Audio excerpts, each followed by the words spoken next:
కానీ ప్రియులారా కుటుంబం ఆ రీతిగా వర్ధిల్లుతూ జీవిస్తూ వస్తుంది.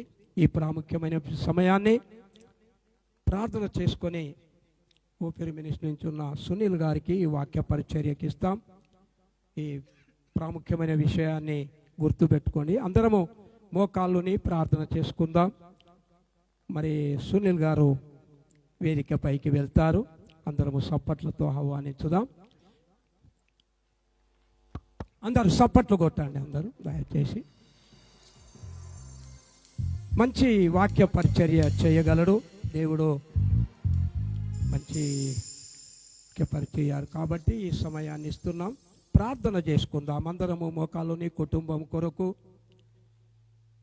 ప్రార్థనలో ఉందాం. హల్లెలూయా అందరము స్తోత్రము చెప్పుదాం.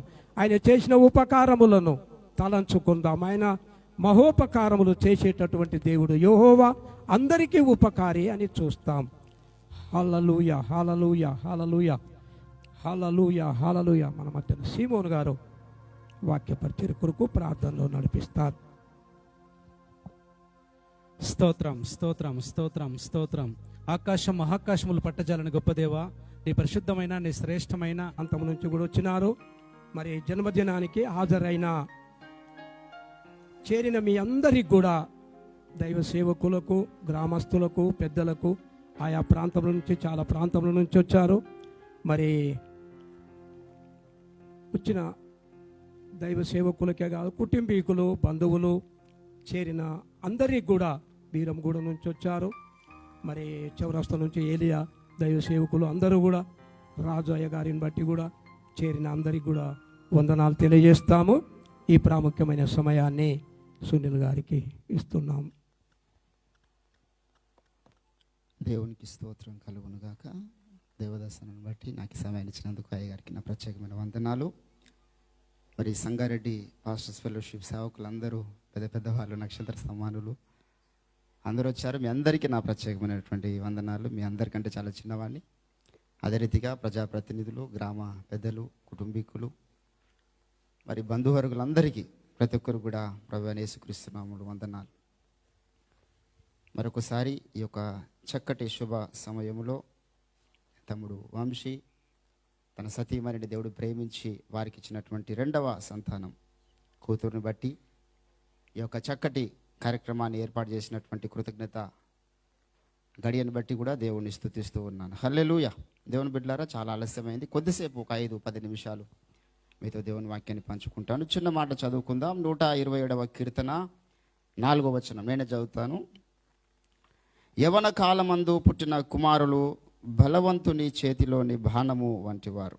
చదవబడిన లేఖన భాగమును దేవుడు మన వినికిడిలో ఫలింపచేయునుగాక. ప్రభునందు నాకు అత్యంత ప్రియులారా, చాలా క్లుప్తంగా మాట్లాడతాను కాబట్టి చాలా జాగ్రత్తగా మీరు ఆలకించాలి. చదవబడినటువంటి లేఖన పరిశుద్ధ భాగములో పుట్టిన అనేటటువంటి ఒక విషయాన్ని గురించి దేవుడు మాట్లాడుతున్నాడు. పుట్టుక గురించి దేవుడు మాట్లాడుతున్నాడు. భౌతికంగా మనము గమనించినట్లయితే ఇద్దరు భార్యాభర్తలు పరిశుద్ధ వివాహంగా జతపరచబడి వారి యొక్క సంసార ధర్మములు జరిగిస్తున్నటువంటి క్రమంలో దేవుడు వారి గర్భఫలాన్ని అనుగ్రహించినప్పుడు అది మన కన్నులకు ఆశ్చర్యం. ఈరోజు ప్రపంచానికి అర్థం కాని విషయం అది ఒకటే. 9 నెలలు నిండిన తర్వాత బాబో పాపను తల్లి కడుపులో నుంచి బయటకు వస్తున్నారు. కానీ వారు రూపించబడ్డ ఆ దినము కనుక మనం చూస్తే ఒక 1 mm ఉంటారు. ఒక చిన్న డాట్, ఒక చిన్న మరి వీర్యకణము అండము ఫలదీకరణం చెందినప్పుడు దాని యొక్క సైజు 1 mm 2 mm ఉంటుంది. ఫస్ట్ వెళ్ళి స్కానింగ్ చేసుకున్న సమయంలో గమనిస్తే ఆ కంటికి కనిపించినంత ఆ చిన్న అండంకు ఏ రీతిగా చేతులు వచ్చినాయి, ఏ రీతిగా కాళ్ళు వచ్చినాయి, ఏ రీతిగా గోర్లు వచ్చినాయి, ఏ రీతిగా వెంట్రుకలు వచ్చినాయి, ఏ రీతిగా సర్వ శరీరము నిర్మాణం అయింది. ఆశ్చర్యం. Nobody can explain about this miracle. అందుకే దావీదు అంటాడు 139 కీర్తన 16వ వచనంలో, నీవు నన్ను కలగజేసిన విధానము చూడగా నాకు భయమును ఆశ్చర్యం. అరే ఎట్లా చేసిండు దేవుడు. అందుకే గర్భఫలమును బట్టి దేవుడు మనకిచ్చినటువంటి సంతానం బట్టి మనం ఖచ్చితంగా దేవుడికి కృతజ్ఞతాస్తులు చెల్లించాలి. ఇంతకుముందు అయ్యగారు చెప్పారు, దేవుడు వారికి ఇచ్చినటువంటి ప్రతి దాన్ని బట్టి, దేవుడు చేసిన మేళ్లను బట్టి దేవుని స్తుతించే లక్షణము చాలా ప్రాముఖ్యమైనటువంటిది దేవుని బిడ్డలారా. అయితే దేవుడు మానవులను తయారు చేస్తున్న విధానం మనం గమనించాలి. రెండవది పుట్టిన వారిని గమనించాలి. పుట్టినప్పటి నుంచి వారి యొక్క ప్రక్రియను మనం గమనించాలి. దావీదు భక్తుడు ఒక మాట అంటాడు 71వ కీర్తన 17వ వచనంలో, దేవా బాల్యము నుండి నీవే నాకు బోధకుడవై ఉన్నావు.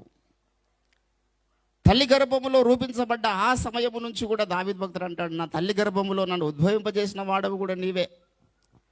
ఈ లోకంలో ఎవరైనా దేవుని బిడ్డలారా పిల్లలు పుట్టినందుకు సంతోషించని వారంటూ ఎవరు ఉండరు. ప్రతి ఒక్కరికి సంతోషం. నాకు మరి 2వ కాన్పులో నా కుటుంబంలో నా కొడుకు జన్మించినప్పుడు మా అమ్మ మరి నా కొడుకు రాత్రి 3:55 పుట్టాడు. పొద్దున లేచి 6 గంటలకు అందరికీ ఫోన్లు చేస్తున్నది. అంటే ఎంత సంతోషమో రక్త సంబంధులకు. ఆమె సెల్ ఫోన్లో ఉన్న నంబర్లు అందరికీ ఫోన్లు చేసి మా కొడుకు పుట్టాడు, మా చిన్నయ్య కొడుకు పుట్టాడని ఇదే ప్రజలందరికీ కలబో మహా సంతోషకరమైన సువార్తమానం అని చెప్తుంది. మరి ఏసై గురించి అందమని చెప్తుంది నాకు తెలియదు. కానీ ఇప్పుడు వీడు పుట్టినందుకు ఎవరికి సంతోషం? మా కుటుంబస్తులకు సంతోషం.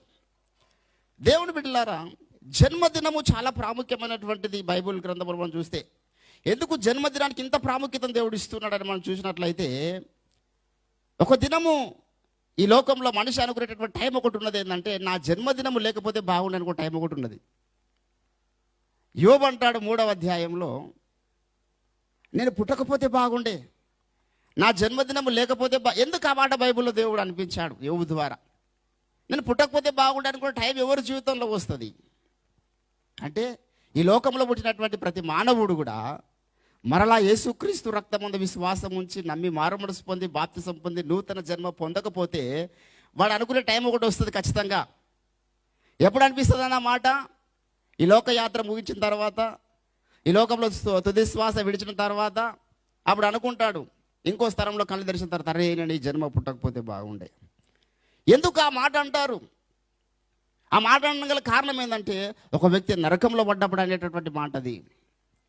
దేవుని బిడ్డలారా, నరకంలో ఎందుకు పడుతున్నాడు మానవుడు అంటే పాపముల చేత అపరాధముల చేత జన్మిస్తున్నాడు కాబట్టి మనం సంతోషిస్తున్నాం. కానీ ఈ జన్మ పరలోకానికి వెళ్ళేటటువంటి జన్మ కాదు. మన కుటుంబస్తులకు సంతోషమే, మరలా వాళ్ళు దేవుని కడుపున పుట్టినప్పుడు మనం సంతోషించాలి. దేవుని బిడ్డలారా, చాలామంది ఈరోజు యేసుక్రీస్తు సువర్తమానం అంటే ఇష్టం లేదు, సేవకులు చెప్తున్నటువంటి మాటలు ఇష్టం లేదు. అది మన దేశపు దేవుడు కాదు, మన కులం కాదు, మన మతం కాదు, మాలమాదిగల దేవుడు ఇది అది అంటారు. కానీ ఒక క్షణం ఈ లోకాన్ని విడిచిపెట్టిన తర్వాత మేము అది చూస్తాం. దైవ సేవకులుగా మమ్మల్ని కొట్టినప్పుడు, మా చర్చిలు గులగొట్టినప్పుడు మేము పెద్ద బాధపడం. యేసుప్రభు ముందే చెప్పాడు, నా పేరిట మిమ్మల్ని హింసిస్తారా బాబా అని. కానీ మీరు క్రీస్తు సువార్తను ధృవీకరించినప్పుడు మా మనసు గాయపడుతుంది. శరీర గాయాలు కామన్ మాకు. ఎందుకు మనసు గాయపడుతుందంటే, ఒక టైం రాబోతుంది కుమారుడా, నువ్వు ఏ కులం వాడవైనా, ఏ మతం వాడవైనా, ఏ వర్గం వాడవైనా యేసుక్రీస్తుని ధృవీకరిస్తే ఒక మాట అనబోతున్నావు, అయ్యో నేను పుట్టకపోతే బాగుండే. నువ్వు ఆ మాట అనకూడదనే మేము ప్రేమతో క్రీస్తు సువార్తను ప్రకటిస్తున్నాం. అందుకే ఒక శ్రేష్ఠ భక్తులు ఒక మాట అన్నాడు, పాపులకెల్లను దొరికేడి జీతము నరకము సొమ్మండి, ఎంత ఘనులకైనా ఆ నరకము తప్పదు నిజమండి, నరకపు బాధ గొప్పదండి, ఏమి చేసి ఆ నరక బాధ తప్పించుకొందురండి, వ్రతములు మతములు కర్మకాండలు వ్యర్థము సుమ్మండి, పాపము బాపలేవు సుండి. ఓ వినుము సోదర పరమ గురుని బోధ, నమ్మిన తొలగు నరక బాధ. ఈరోజు దైవ సావుకులుగా ఎన్ని ఇబ్బందులైనా పడతాం, కానీ ప్రేమతో ఆ వ్యక్తి కళ్ళు వెలిగించినంత వరకే అట్లా మాట్లాడతాడు, కళ్ళు వెలిగించబడినంత వరకు ఈ రీతిగా ప్రవర్తిస్తాడు. కానీ ఒక క్షణాన యేసు ప్రభుల వారి వ్యక్తి ఒక హృదయాన్ని తాకి క్రీస్తులో జన్మింపజేస్తే వాడి చరిత్ర మారిపోతుంది. ఈరోజు లోకంలో ఎవరు లేనంత పెద్ద క్రీస్తు విరోధి పౌలు. అసలు యేసు ప్రభు పేరు చెప్తే ఆడళ్ళని చూడలేదు, మొగళ్ళని చూడలేదు, ఇళ్ళకెళ్ళి గుంజు కొట్టి మరి కొట్టి చంపేసినటువంటి వ్యక్తి. ఆ అపోస్తుల కార్యం 8వ అధ్యాయం 1వ వచనంలో చెప్తాడు, దేవుని సంఘాన్ని విపరీతంగా హింసిస్తున్నాడు. ఒక క్షణాన దమస్కు మార్గంలో ప్రభువు దర్శిస్తే ఆయన చరిత్ర మారిపోయింది. ప్రభు కొరకు ఆయననే చచ్చిపెట్ల తయారైపోయాడు. క్రీస్తు ప్రేమ అంత విలువైన దేవుని బిడ్డలారా.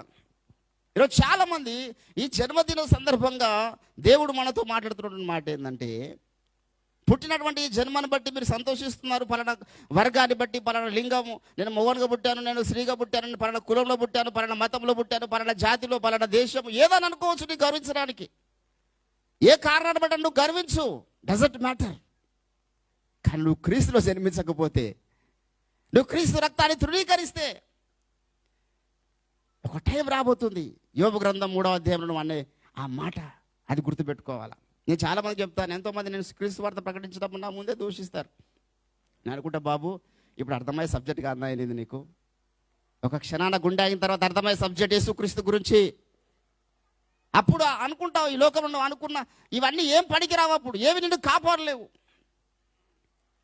ఈరోజు దేవుని బిడ్డలారా, చాలామంది క్రీస్తులో జన్మించకపోవడం గల కారణాలు ఏంటంటే, ఈ లోకంలో ఉన్నటువంటి వారికి ఉన్నటువంటి ధనమును బట్టో, బలమును బట్టో, జ్ఞానమును బట్టో అతిశయిస్తూ ఉంటారు.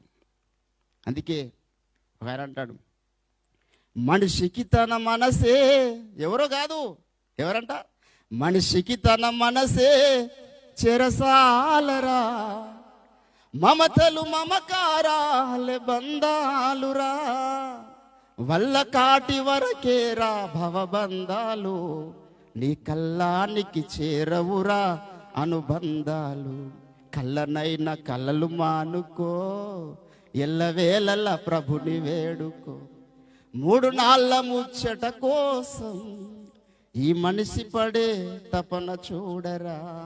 దేవుని బిడ్డలారా, ఈరోజు యేసుక్రీస్తు యొక్క సువార్తమాన, ఇప్పుడు వంశీ తమ్ముని దేవుడు ప్రేమించి తన సతీమణిని ప్రేమించి కుమార్తెనిచ్చాడు. ఏదో వాళ్ళు మా కూతురు పుట్టింది. ఇప్పుడు నేను మొన్న నా బర్త్డేనే చేసుకున్నా. మొన్న స్వరాజ్ పాస్టర్ గారు వచ్చాడు సంగారెడ్డి నుంచి 10-15 వేలు ఖర్చు పెట్టి నా బర్త్డే, ఇప్పుడు నాకు 38 సంవత్సరాలు, 38 బర్త్డే జరిగింది. ఎందుకు చేసుకున్నామండి అంటే, ఆ సందర్భంగా ఒక వ్యక్తి సువార్త విని మారుమనసుకుంటే దాని బహుమానము గొప్ప. ఆ సందర్భంగా ఒక వ్యక్తి ఒక చెవులో క్రీస్తు సువార్త మానబడ్డాలంటే చాలు మాకు. దాని కొరకు ఎన్ని వేలను ఖర్చు పెడతాం, ఎంతకైనా తెగిస్తాం. దేవుని బిడ్డలారా, క్రీస్తు సువార్త యొక్క ప్రాముఖ్యత గురించి జన్మదినంలో ఉన్నది. అందుకే అంటాడు, ఎవడైనా తిరిగి జన్మిస్తే తప్ప వాడు పరలోక రాజ్యము. అంటే జన్మకంత ప్రాముఖ్యతనిచ్చాడు దేవుడు, జన్మదినంకంత ప్రాముఖ్యతనిచ్చాడు దేవుడు. బైబిల్ గ్రంథంలో చాలా మంది గురించి అంటాడు, అతడు పుట్టినందుకు సంతోషం. దావీదు అంటాడు, దేవా నా తల్లి కడుపులో నేను రూపింపబడక మునిపే నువ్వు నన్ను నియమించావు నువ్వు నీ పని కొరకు. ఈరోజు దేవుని బిడ్డలారా, తల్లిదండ్రులుగా వాళ్ళకి హితోపదేశం అవసరం లేదు. ఎందుకంటే అంకులు ఉన్నారు, చాలామంది దైవ సేవకులు, బాబుని కుమారుని కుమార్తెను ప్రభు యొక్క శిక్షలో బోధనలు పెంచు, లేకపోతే బాలు నడవసం త్రోవబాగా నేర్పు, లేకపోతే ఇంట కూర్చున్నప్పుడు లేచినప్పుడు వాడి గురించి మాట్లాడాలని, ఇవన్నీ 100 లేఖనాలు తీసి చెప్పొచ్చు. వాళ్ళకి నేను చెప్పేది ఒకటే ఒక మాట ఏంటంటే, మీ పిల్లల గురించి మీరు ప్రార్థన చేయండి. మీ పిల్లల గురించి మీరు ప్రార్థన చేయాలి ఖచ్చితంగా. ఇది ఒకటే చెప్తాను నేను. మనం దేవునికి అప్పగిస్తే నీ చేతిలో వాడు పెరగడం కంటే దేవుని చేతిలో పెరగడం మేలు. నా చేతిలో వాడు పెరుగుతుండంటే నేను లేనప్పుడు తప్పు చేయడానికి అవకాశం ఉంటుంది. కానీ దేవుని చేతిలో పెంపకాన్ని మనం పెంచితే, డిఎల్ మూడి భక్తుడు అంటాడు, నా తల్లి వంటి తల్లి లోకంలో అందరికి ఉంటే లోకంలో అసలు చెరసాలలో అవసరం లేదన్నాడు ఆయన. జైల్లో అవసరం లేదండి. 6 సంవత్సరాల ప్రాయంలో సువార్త కొరకు ఆమె మరి కుమారుని కొరకు ప్రయాసపడ్డది సువార్త వినిపించడానికి. ప్రతి ఆదివారం సండే స్కూల్కి తీసుకెళ్ళేది, అయ్యేంతవరకు అక్కడనే కూర్చోలేదు. ఎంత బాధ్యత. ఈరోజు జాన్ వెస్లీ గారు మెథడిస్ట్ చర్చ్ వ్యవస్థాపకులు, వాళ్ళ అమ్మకు 16వ సంతానం. ఎంత ప్రార్థన చేసిందో ఆయన గురించి. ప్రపంచ చరిత్రలో గొప్ప సంస్కర్త. దేవుని బిడ్డలారా, మన పిల్లల గురించి మనం రేయి మొదలు జామున లేచి మొర్రపెట్టమంటాడు దేవుడు. లేకపోతే కొంత పెద్ద అయిన తర్వాత ఏమవుతుంది తెలుసా? చాలామంది నా దగ్గరికి వచ్చి తండ్రులు అన్న మాట ఏంటంటే, అయ్యా మాకు వీడు పుట్టకపోతే బాగుండేనయ్యా. తండ్రులు, పాస్టర్లందరికీ అనుభవం ఉంటుంది. తండ్రులు తల్లిదండ్రులు వచ్చి, అయ్యా నా కడుపున ఈమె పుట్టకపోతే బాగుండేది, నా కడుపున వీడు పుట్టకపోతే బాగుండే. ఇష్టానుసారమైన జీవితం కలవబడ్డాడు, భయం లేని జీవితం కలవబడింది ఈ అమ్మాయి. ఎందుకన్నా వీరిని పుట్టినప్పుడు పిసికేస్తే అయిపోతుంది అన్నారు నా ముందు. ఎందుకంటే నడవవలసినటువంటి మార్గం భయభక్తులతో దేవునికి అప్పగించినప్పుడు, దేవుని భయం ఉన్నప్పుడు తప్పు చేయడు. తల్లిదండ్రుల భయం ఉంటే వాడు తల్లిదండ్రులు లేనప్పుడు తప్పు చేస్తాడు. దేవుడి బిడ్డలారా, ఈరోజు మన పిల్లల పెంపకం విషయంలో దేవుని చేతిలో పెట్టాలి. యోబు అంటాడు, నేను ప్రతిరోజు వేకోని లేచి తన ఆ కుమార్తెల కొరకు ఆయన ప్రార్థన చేస్తూ బలర్పిస్తున్న వాడుగా ఉన్నాడు. అంతే, దేవునికి అప్పగించేశాడు. ఇక్కడ అంటున్నాడు, యవ్వన కాలమందు పుట్టిన కుమారులు బలవంతుల చేతిలో బాణం వంటి వారు. ఎవరండి బలవంతుడు? ఆయన చేతిలో బాణాలు ఎందుకు? ఆ బాణాలతోనే పనిపడ్డది. ఆ పైన వచనాన్ని వదిలిపెడదాం. గర్భఫలం ఇవ్వచ్చు బహుమానం అంటే లోకంలో పుడుతున్న వాళ్ళందరికీ గర్భఫలాలు దేవుడు ఇస్తాడమ్మని నేను చాలాసార్లు ఈ విషయం చెప్పాను. మన వరంగల్లో రైల్వే స్టేషన్ దగ్గర ఒక బ్రదర్ వెళ్ళాడు రైల్వే స్టేషన్ కాకి. మామూలుగా యూరిన్కి వెళ్ళాడు ఆ పొదల్లోకి. ఆ పొదల్లో చిన్న స్వరం వినబడుతుంది, ఒక పాప ఏడుస్తుంది. 3 నెలలు 4 నెలలకి అంతే, పొత్తిగుడ్డలతో చూడబడ్డ పాప సన్న స్వరం చూస్తుంది. ఆడక్కడికి పోయి సప్పుడు చూస్తే ఆ పొదల్లో పడేసిపోయారు ఆడపిల్లని. ఎందుకు పడేసిపోయి ఉంటుంది ఆమె? ఏ రీతిగా కను ఉంటుంది వాడిని పడేయడానికి అంత ధైర్యం చేసిందంటే? దేవుని బిడ్డలారా, లోకంలో ప్రతి గర్భఫలము దేవుడిచ్చింది కాదు. యెహోవా ఇచ్చు గర్భఫలం ఒకటి ఉంది. ఈ గర్భఫలం ఎవరికి ఇస్తాడంటే పౌలు అంటాడు, నేను క్రీస్తు యేసునందు మిమ్మల్ని కంటిని. కొరింథీయులారా, మిమ్మల్ని కన్నాను, మరలా మీ కొరకు నాకు ప్రసవ వేదన కలుగుచున్నది. ఈ గర్భఫలము దేవుడు ఇవ్వకపోతే దేవుడు ఇస్తే తప్ప జరగదు. ఈ గర్భఫలం ఆడవాళ్ళం వాళ్ళకందరికీ వర్తిస్తుంది. దేవుని బిడ్డలారా, ఇక్కడ అంటున్నాడు, యవ్వన కాలమందు పుట్టిన కుమారులు. బైబిల్ గ్రంథంలో మనం గమనించినట్లయితే యవ్వన కాలంలో ఎవరు పుట్టలే. అబ్రహాంకు ఇసాకు పుట్టాడు. ఎప్పుడు పుట్టాడండి? 90 ఏళ్ళ వయసులో. ఎలిజబెత్ జకర్యాలకు యోహాను ఎప్పుడు పుట్టాడు? మిక్కిలి వృద్ధాప్యంలో. యవ్వన కాలంలో పిల్లల్ని కన్న వాళ్ళు ఎవరు లేరు. శ్రేష్ఠ భక్తులుగా వాడబడ్డ వాళ్ళు ఎవరైనా బైబిల్ గ్రంథంలో. యోసేపు అవసాన కాలం ముందు జన్మించిన వాడు. దేవుని బిడ్డలారు ఇక్కడ అన్నాడు, కొందరు బలవంతుడి చేతిలో బాణాల్లాగా ఉండే వాళ్ళు కొందరు ఉంటారు. వారు క్రీస్తు రక్తం చేత కడగబడి క్రీస్తులో జన్మించిన వారు. దేవుడు అనుకోవాలి, నిన్ను చూసి, రక్షణ పొందిన చూసి ఈ బాణం ఉపయోగపడుతుంది సాతాను మీద విసరడానికి. ఈ బాణం ఉపయోగపడుతుంది సాతాను సామ్రాజ్యాన్ని కుప్పగూల్చడానికి. ఈ బాణం ఉపయోగపడుతుంది సువార్త ప్రకటించడానికి. నువ్వు ఇక్కడ నుంచి దేవుడు బలవంతుడు కొన్ని బాణాలు విడిస్తే అటు నుంచి సాతాను కొన్ని బాణాలు విడుస్తున్నాడు. సాతాను కూడా కొన్ని బాణాలు, మన దుష్టుని యొక్క అగ్ని బాణములన్నిటినీ ఏం చేయాలంట? తప్పించుకోవాలంటే వాని దగ్గర కూడా ఏమున్నాయి? బాణాలు ఉన్నాయి. వాని బాణాల మీద దేవుని బాణం వెళ్ళినప్పుడు ఈ బాణం వాని బాణాన్ని బూడిద చేయగలగాలి. అంత అభిషేకం, అంత ప్రార్థన జీవితం, అంత వైరాగ్యం లోకం మీద, అంత తెగింపు దేవుని కొరకు ఎవరికైతే ఉంటుందో వీళ్ళు ఆ బలవంతుడైన యేసుక్రీస్తు యొక్క అంబుల పొదలో ఒక గొప్ప బాణాలుగా ఉంటారు. అందులో ఒక బాణం పౌలు, అందులో ఒక బాణం దానియేలు, అందులో ఒక బాణం యోసేపు, అందులో ఒక బాణం అపోస్తలుడైనటువంటి పేతురు. ఈరోజు నువ్వు నేను బాణాలు ఉన్నావా అంటే నీకు ఏ దాని మీద దేవుడు విసురుతున్నాడు? సాతాను నిన్ను చూసి భయపడగలుగుతాడు. అరే ఈ బాణం చాలా పవర్ఫుల్గా ఉంది, పదునైన బాణం ఉంది అంటాడు యెషయా 40లో. పలానా వ్యక్తిని తట్టుకోలేని అనగాలి సాతాను. నీ ప్రార్థన జీవితాన్ని, నీ పరిశుద్ధతను, నీ యొక్క ఆత్మీయ జీవితాన్ని చూసి సాతాను ఏమనుకోవాలంటే, అమ్మో ఈ బాణాన్ని ఎదుర్కొనలేను. పౌలు, పేతురు, యోహానులను చూస్తే సాతానుగా ఆటోమేటిక్గా పారిపోయాడు. దేవుని బిడ్డలారా, అందుకని యవన కాలమందు పుట్టిన కుమారులు బలవంతుల చేతిలో. ఎవరైతే మీరు గుర్తుపెట్టుకోండి, ప్రపంచ చరిత్ర మనం గమనించినట్లయితే బాల్య దశలో యవన దశలో రక్షింపబడ్డ వాళ్ళే గొప్పగా వాడబడ్డారు. గొప్పగా వాడబడ్డ వ్యక్తులు వాళ్ళే. డేవిడ్ బ్రేనర్ గారు 28 సంవత్సరాలు పరిచయం చేసిన ప్రపంచం మీద గొప్ప ప్రభావం, బిల్లీ గ్రామ్ లాంటి శ్రేష్ఠ భక్తుల్ని ప్రభావితం చేసిన వారి యొక్క ప్రసంగాలు 28 సంవత్సరాలే. ఎంతకాలం బతికాడండి? బాప్తిసం ఇచ్చేవాను 6 నెలల సేవ చేశాడు. యేసుప్రభు అంటాడు, స్త్రీలు కరిన వారందరిలో ఆయన కంటే గొప్పవాడేవాడు? 6 నెలలే బలమైన సేవ చేసినాడు. ఈరోజు నీవు నేను మనం అందరం కూడా దేవునికి పనికొచ్చే బాణాలుగా తయారు కావాలి. హల్లెలూయా. సాతానుకు పనికొచ్చే బాణాలుగా తయారు కావద్దు. దేవునికి పనికొచ్చే బాణాలుగా తయారు కావాలంటే ఆ బలవంతుడి చేతిలో నువ్వు ఉండాలి. ఏసై చేయి విడిచిపెట్టి మన పోవద్దు దేవుని బిడ్డలారా. ఏసై చేయి విడవడానికే సాతాను మనకు 1,000,000 చూపిస్తాడు.